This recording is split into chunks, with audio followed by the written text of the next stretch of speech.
All right, another episode of Lesson Notes here, and this time I thought I would dive into some putting, specifically how the ball is rolling on the ground. So this video right here is shot with a normal iPhone in slow-mo. So let's just go ahead and start this by, kind of evaluating a couple things. So the first thing I'm going to do is I'm going to draw a line on the shaft. Okay.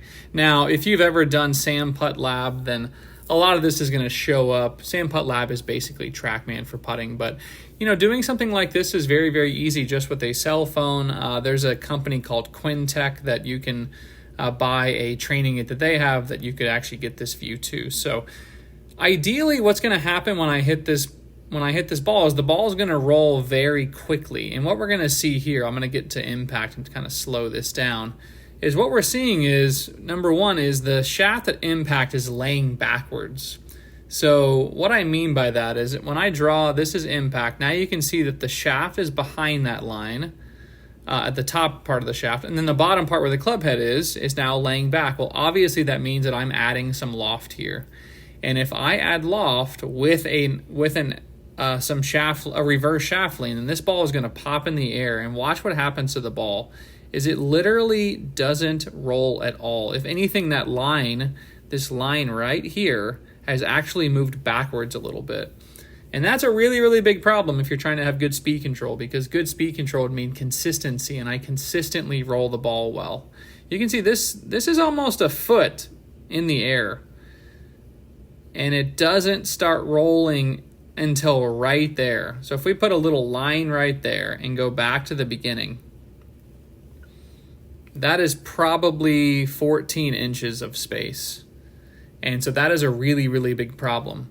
So why does this happen? And how can you tell if this is happening to you? Well, first off, if you hear the ball skidding, or you can kind of see the ball hopping in the air, maybe someone's watching you play and they say, hey man, the ball seems to be lifting in the air.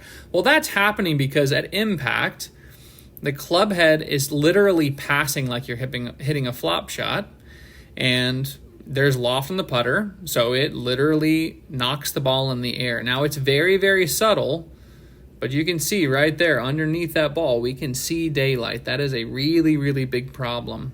So let's hop over to the other view so I can show you what it should look like.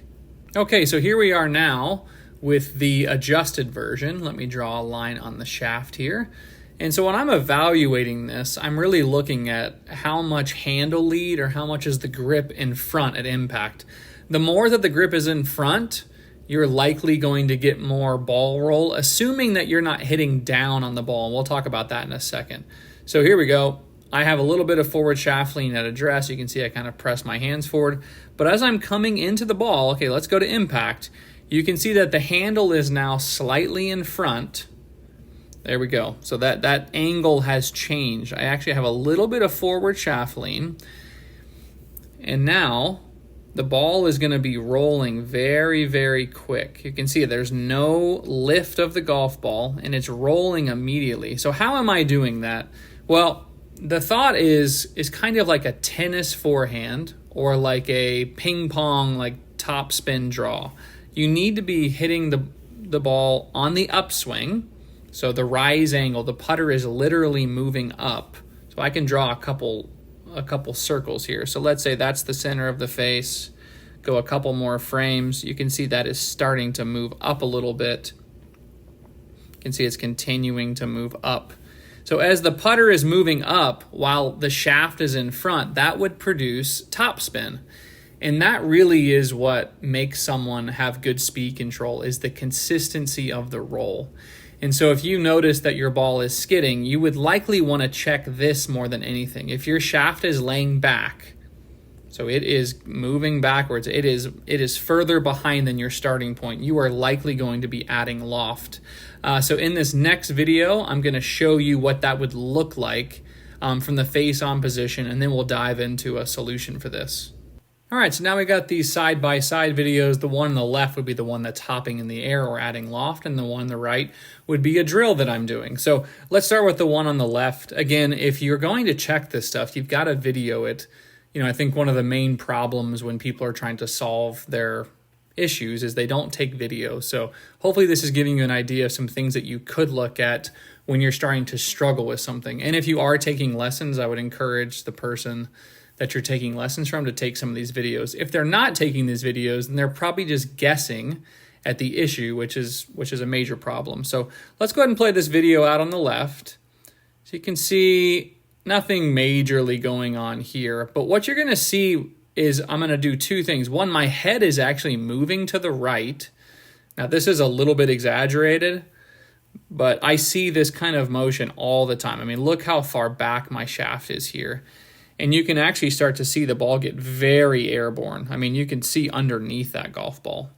And so the issue there is my head is moving to the right. So again, we're talking about counter movements. I'm moving this way with my upper mass.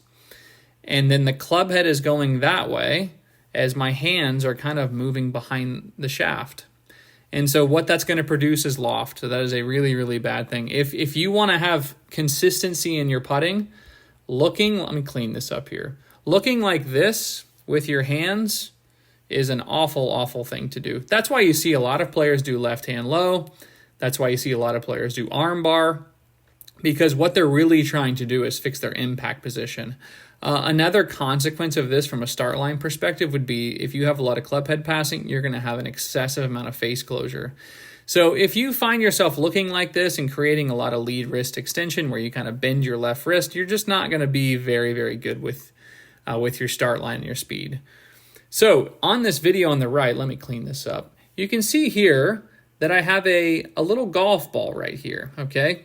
So, and I've posted this as a video on a couple of my social media channels, but I'm giving you a little bit more in-depth here. So at the end of the day, I want to be able to keep the shaft basically in the same spot relative to my lead arm. I don't want to see a lot of change. So let's watch the difference in this one. Now my head may have moved a little right, but not near as much. Okay, so as we get to impact, you can see that the shaft is basically in the same orientation that I started.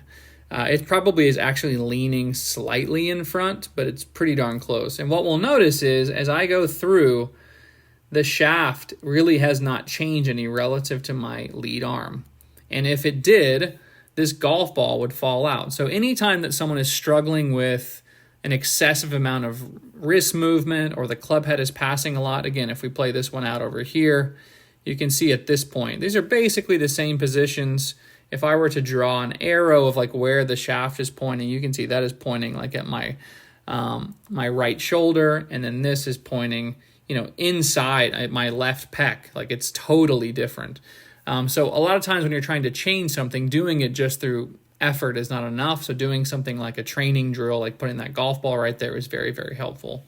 So in summary, if you're struggling with your speed control, I would start by videoing the roll and just see what it looks like. If you see the ball hopping in the air, that is a problem. From there, you need to take a face-on video and just look, am I doing anything weird like I'm doing on this left video with my wrist? If you are, honestly, trying this where you use that little ball right there is probably going to be helpful. But at the end of the day, you need to be hitting a little bit more up on your putts with the shaft a little bit more in front, and that will roll the ball much, much faster, and which will ultimately lead to much more improved speed control, and it probably will lead to better start line control. When we're evaluating putting, we're looking at green reading, speed control, and start line control. So this is a huge part of speed control and start line control. So hopefully this video is helpful. Drop a comment if you thought so, and good luck the next time you're on the green.